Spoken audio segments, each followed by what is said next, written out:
Hey everyone, welcome to Singularity Computers Modding, Episode 8, Part 2. In this episode I'm covering how I do my custom paint. At the end of Part 1 I started on the surface preparation, and the sanding didn't quite take as long as I thought. It took about 3 hours. As always, I had some great comments on the last video, and a couple of people asked me why don't I just sandblast these panels or use paint stripper, and they are definitely some good questions and some good points. Now, if these panels were really rough, with a lot of deep scratches, I would sandblast them first to take out a bit of the work, but then I would still sand them because I don't want the textured satin kind of pitted finish that a sandblaster creates. Even with the finest bead through a sandblaster, it's still a textured finish. And that texture is going to be magnified as you lay on more layers of paint. And for a high gloss finish, it's even more critical that the surface that you start with is perfect. Absolutely no imperfections. Otherwise, you're definitely going to see them later. And the texture from a sandblaster, if you're going for a high gloss finish, kind of comes out as a dry looking orange peel. It really doesn't look good. And even with a satin or matte finish, that texture still comes through, and it's something that you really don't want. As for paint stripper, it's not as easy as it sounds. It doesn't always get all of the paint off. It's very messy. It can affect the metal itself, and if it doesn't get all the paint off, you kind of have to scrape it and soak the panels and play around with them. There's quite a lot of work involved in it, and still that's going to leave you with a surface that is probably perfectly smooth, but there is another reason to sand, to create adhesion for the paint. The tiny little lines for the sandpaper really help to create some good adhesion, so there's a lot of reasons to sand.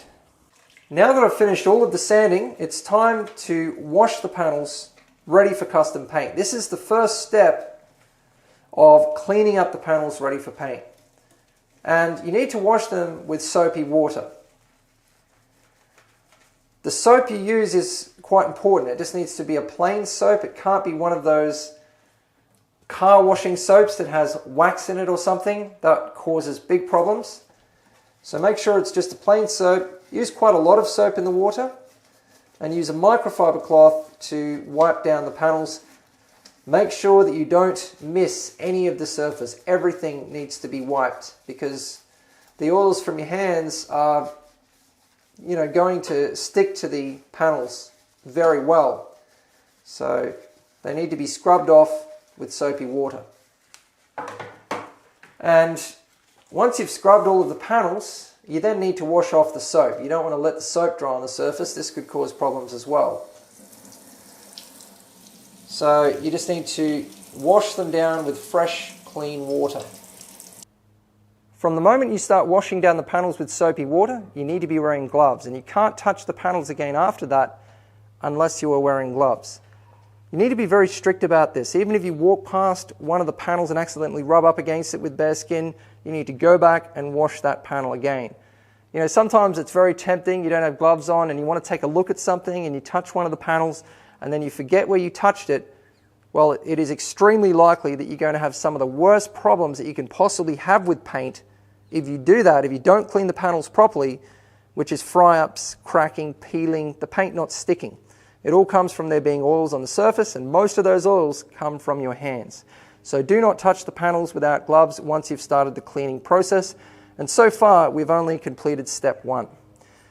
No doubt you've already noticed that I am going to be painting in a makeshift spray booth, which I set up temporarily when I need to do paint. So all I've done, I've set up some drop sheets. I've sealed off the whole back side, and then one side of it is open.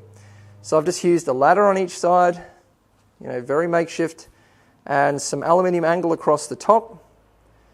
And it works great for me. Come on, not all of us have access to a $500,000 spray booth. You can go hire one for the day, but you need to pay for the full day. It's always very expensive, and you might only have a few little bits and pieces to paint. Just admit it, all of us modders, well, most of us modders are not going to have access to a good spray booth, and we're just going to have to set something up. You can actually just lay the panels down flat, in your garage and just paint them flat. But I don't like painting with the panels flat because you can only do one side and then you need to lay it on the other side to paint it, so you need to wait for half of it to dry, and yeah, you just end up with a mess. Also, when it's closer to a surface, you can get more particles on the surface very easily. I prefer to have them hanging where I can keep them clean and out of the way of dust. Now that's the biggest problem with painting outside of a spray booth: dust and particles landing on the surface. But professional painters with high-end spray booths still have problems with dust.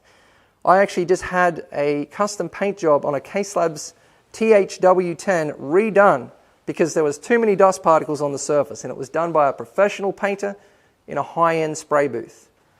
With all of the paint jobs I've ever done, I've managed to almost completely avoid dust. And you might be thinking, how is that even possible when you're painting outside like this? Well, it's not that difficult. You just need to be fussy. So I've sealed up this spray booth as much as I can. I've blasted it out with high pressure air to remove anything that could possibly be loose. I've put down a mat out here, and all of the surrounding area I'm going to completely wet down before I start. I know some of you will be thinking, why don't I set up one of those little plastic spray booths where it's all sealed up?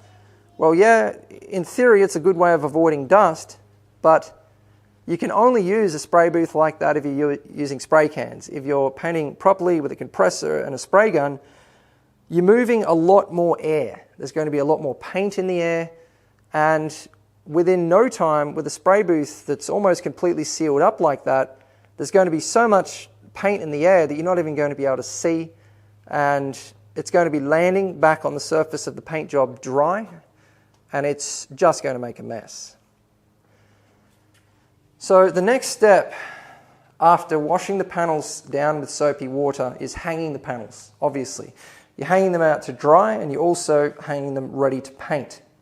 Hanging the panels is not as easy as it seems. This one was very easy and straightforward, but even this one, it's going to have some problems. If it goes side to side too much, which I've actually prevented by bending the wire in the perfect way, but just imagine if that wire was loose in the hole and the panel was able to move side to side, well, the wire here actually ends up coming around and hitting the panel here and then hitting the panel on the other side. Because remember, you're moving a lot of air and there's a lot of pressure. So, when the gun comes on and the air starts coming through, it's going to blow the panel away. It's going to, be blasting it in all directions. And you really need the panels to stay still so that you can get good even coverage and so that you can keep the gun at the correct distance away. If it gets too close, well, you're going to end up with runs and all sorts of problems. If it gets too far away, well, it's going to get dry and dusty. So the panels, you need to be able to hold them still as you're painting. Now this one was a lot more difficult. It didn't have any holes that I could use, so I had to drill a 2.5mm hole in an area where the hole is not going to be seen afterwards, run some wire through it, and I've hung it onto some thicker wire here. This one here, again, big problems, no holes to use, and some of you are probably thinking, why couldn't I just wrap the wire around there? Well, you can't do that because when you're painting it, it's going to be moving. The wire is going to be gouging into the paint, the fresh paint, and it's going to be kind of piling it up on either side and leaving this spot in the middle where there's no paint. It makes a serious mess. So I've just put it into this standoff, which has a hole in it, and it fits in there tightly. It's not going to go anywhere, so it's worked perfectly. But you really need to think out how you're going to hang your panels, because once you start painting, you really don't want to have any problems. You don't want to be, doing your clear coat and all of a sudden one of the panels drops on the ground, because fixing that panel again after that will take you, days. Sanding all the paint off, starting all over again. So yeah, really think out how you're going to hang the panels. So now this one you can see that I've masked up, and I'll talk about why I've done this later. You'll see why. I also talked about it in part 1. But if you need to mask anything up, you have to use painter's tape. You can't just use normal tape. I will only use 3M painter's tape. So there's some benefits that painter's tape has, lots of benefits. It's thin, there's no adhesives that it's going to leave behind that are going to affect the paint. And yeah, it's just so easy to use for masking up because that's what it's designed for. A couple of different gauges of wire. You don't have to copy mine exactly, just one thicker gauge and one thinner gauge. Now, this next step is the most critical step in your surface preparation. Even if you don't sand and you have a terrible bumpy surface, even if you don't wash the panels with soap, if you do this step, you still have a good chance of getting a pretty good result. I mean, at least you're not going to have problems with the paint not sticking. Now, I have tried many of the different products out there for cleaning up the surface for a custom paint job. You know, all the wax and grease removers and products that are out there. I don't like any of them at all.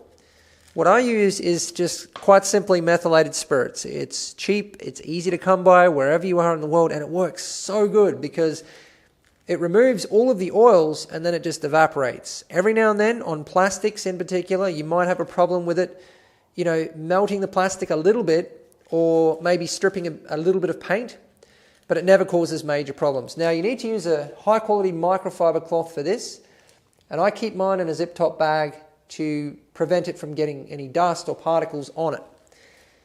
And I replace them very often too. I actually only use one of these per case and then it goes in the bin. So need to be very fussy about contamination. You'll know if the surface is melting or the metho is stripping the paint right away because the surface will start to become a bit sticky. If that happens, it's no big deal. All you need to do is just not scrub the surface anymore. Just rub one way like that. That's all it really needs anyway.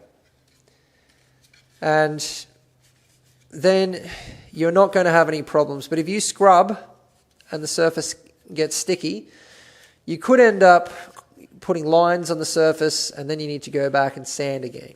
Now don't worry if there's still some particles on the surface after this step, because the final step right before we start painting is going to remove them.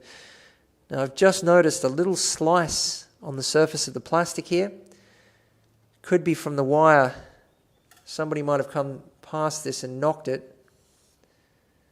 So that there would have been a big deal if I had have left it. So I'm just going to rub that flat with some 800 grit sandpaper before I continue cleaning.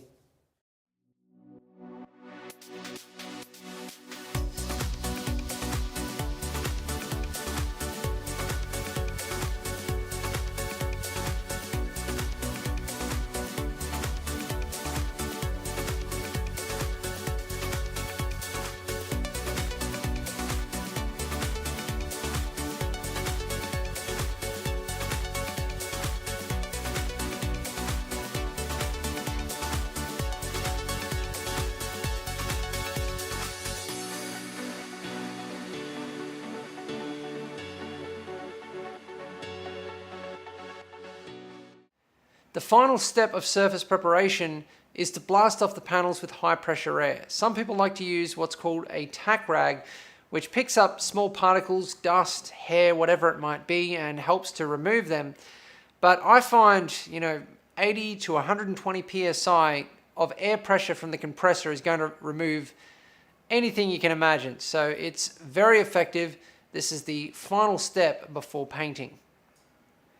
As you would expect, the most difficult part about learning how to paint is learning how to spray. But something that is unexpectedly equally as difficult, or at least it was for me, is finding the right paint. Because everybody says something different, nobody seems to be able to give you any good advice, and there are so many different products out there. I'm going to make it very simple for you. There is only one thing you need to think about, and that is the type of paint you are using. Is it enamel, acrylic, 2-pack? 2-pack paint is the only paint to use. It is more durable, harder. Compared to acrylic, you can peel acrylic off with a fingernail. With 2-pack paints, you can hit the panel with a hammer, and you're going to damage the panel underneath. You're going to dent it before you actually damage the paint. That's how hard it goes. Not only that, you're going to achieve a better finish with 2-pack paints. So with acrylic, you're going to end up with more orange peel, or it's going to be kind of dustier and drier. It's just very hard to get a good finish with acrylic paints. With 2-pack paints, you can achieve that beautiful show car finish, extremely high gloss, minimal orange peel. Not only that, you get access to the full range of automotive colors and special effects, which is absolutely endless. So you can look at a paint job, a special effect that you really like on a supercar, find out the color code and go get that exact paint. And when you start combining different colors and special effects, you realize how endless it actually is. You can create your own special effects, which I do all the time. For example, with Client Build 20, I used a black base coat, and then I used a partial cover special effect, blue pearl, so the black was shining through from underneath. And recently I did a violet paint job with a violet candy and a metallic silver underneath. So you see the metallic silver sparkles coming through the semi-transparent violet because I didn't do full cover with the candy.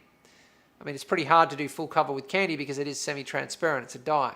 But if you do a lot of layers, you can almost do full cover, and that's the cool thing about it. You can do 1 layer, you can do 10 layers, and it completely changes the look of the effect. It's just limitless, and once you start getting into special effects, it is so much fun. But definitely 2-pack is the way to go right from the start. Now, I've decided that there is so much to talk about spraying that I'd like to do a separate guide on it. I really need to dedicate a full guide to spraying to properly teach you how to do it, to give you some useful information.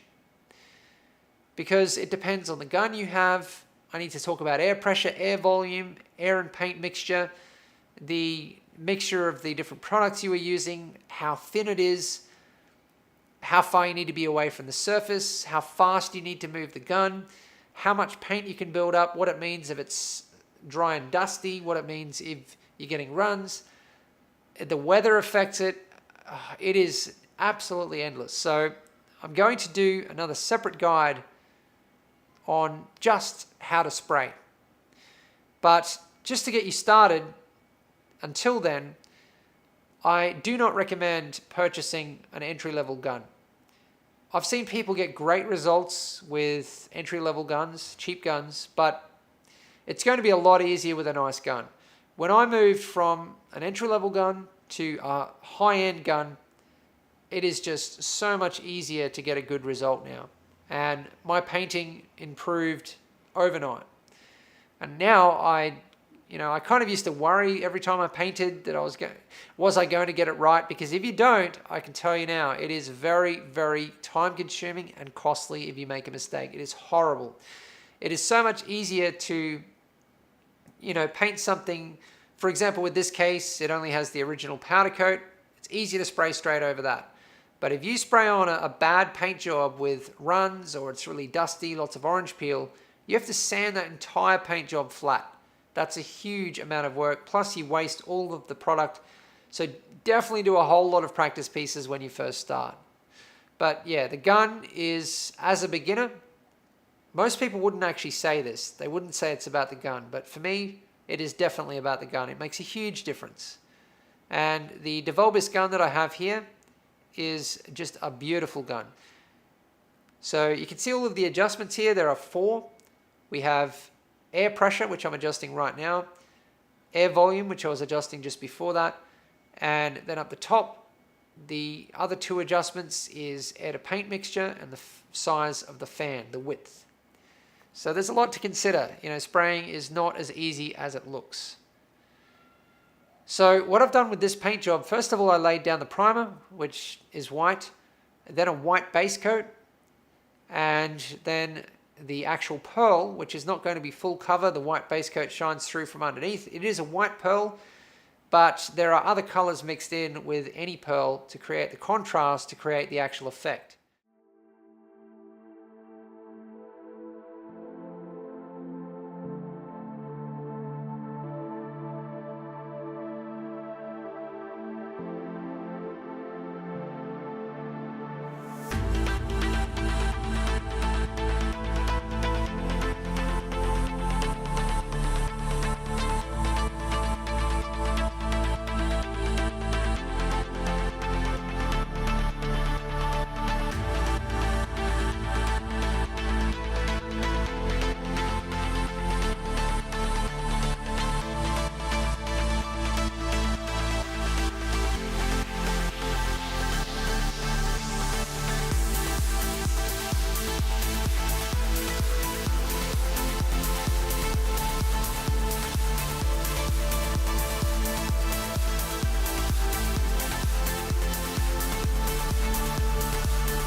The custom paint is complete, and I'm definitely happy with the way it's turned out. This is a beautiful, subtle white pearl, and because I've put it over a white base, it's a really pure white, whereas a lot of white pearls actually go over emerald green bases or even light red.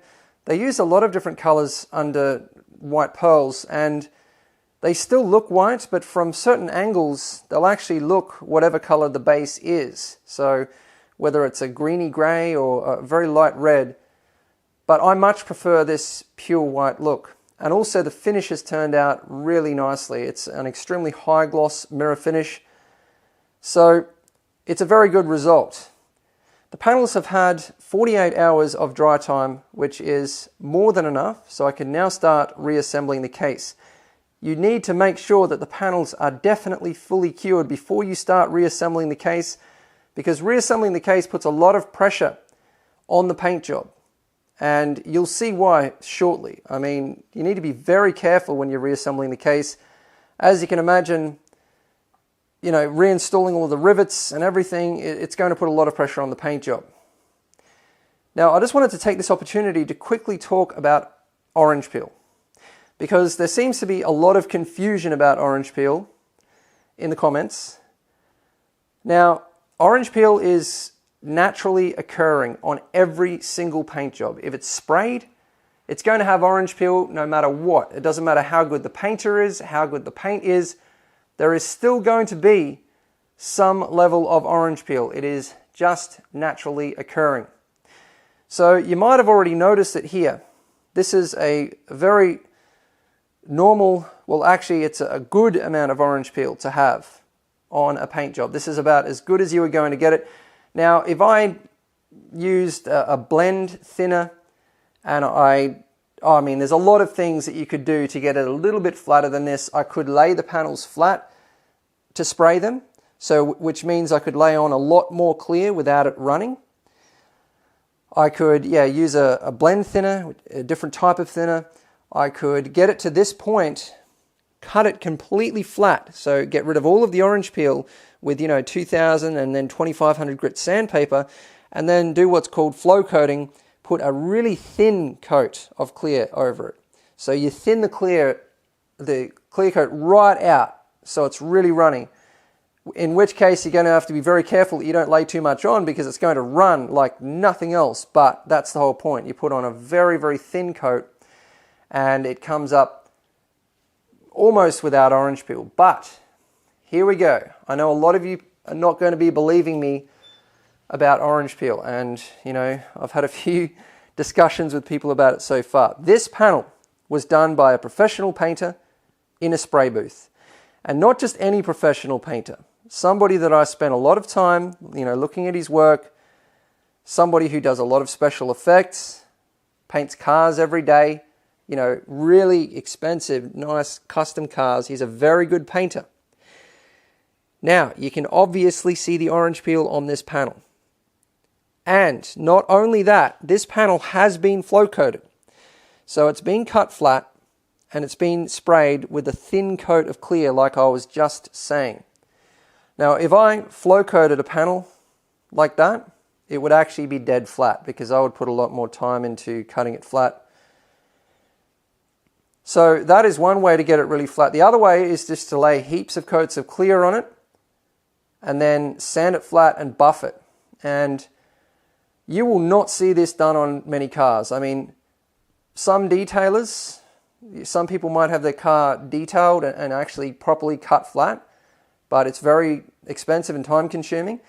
The only cars you will see a completely flat clear coat on are show cars where they do 30, 40 coats of clear, just spend immense amounts of time and money on them, or cars like, Koenigsegg, Lamborghini, Ferrari, you will see the clear coats cut flat on those. So they're the only paint jobs that you're going to see without orange peel. If you go look at any car, trust me, just go look at any car on the right angle and you will see orange peel. I wax every high gloss paint job I do, and I consider waxing to be extremely important because it helps to protect the paint job. So, for example, if you walk past your case with something sharp on your clothes and rub up against it, It's going to protect from little scuffs and scratches, or during transport if there's something abrasive rubbing up against the paint job.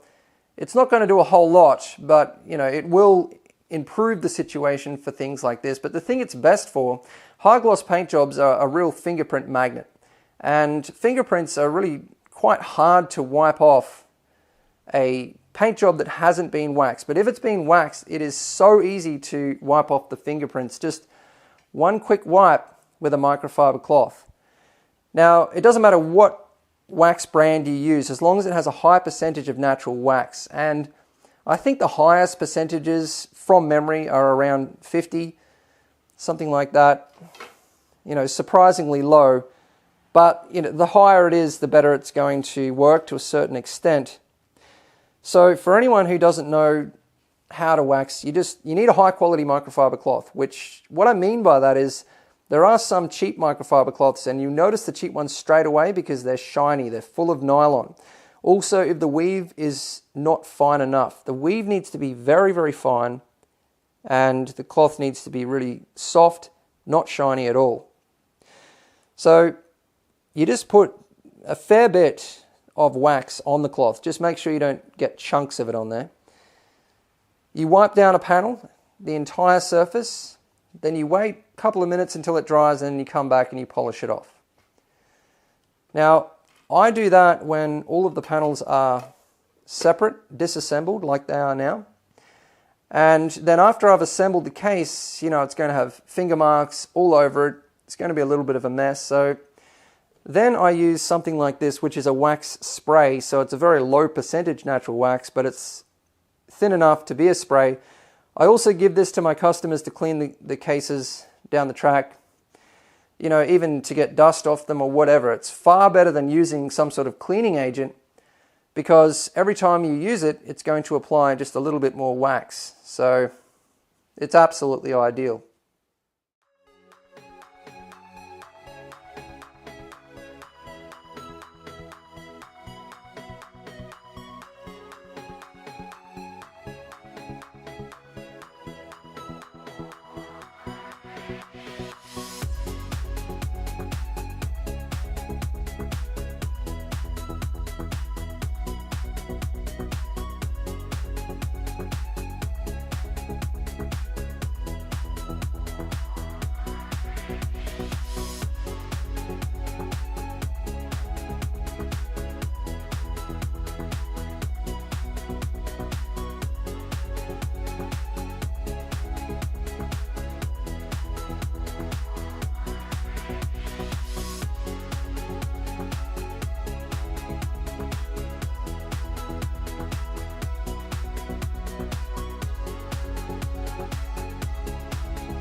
So now you can see the time and effort that goes into a custom paint job, into spraying a case. And this was only a mid-tower case. We only sprayed half the panels. Imagine something like the Case Labs Magnum TH-W10, which has roughly 40 separate panels. It's an incredible amount of work. I'm extremely happy with the result. The case actually looks factory, as us modders say, which is really what you're trying to achieve as a modder. And I'm really happy with the balance that I chose as well. The two-tone paint job, the balance between white and black, I think it has turned out very nicely. Now, a lot of people, particularly with cases that are riveted together, wouldn't strip them right down to the individual panels. But I like to, because I can get a better result that way by far, better coverage, higher quality. The thing is, mainly when you're reassembling it, it's a far bigger challenge. Because of the thickness of the paint, the panels don't go back together like they used to, and you can end up taking paint off. But with this case, everything went perfectly. There is not one spot on this case that I'm not absolutely happy with. So that sums up this video. I hope this information was useful to you. Thanks for watching, and remember that none of this would be possible without our patrons.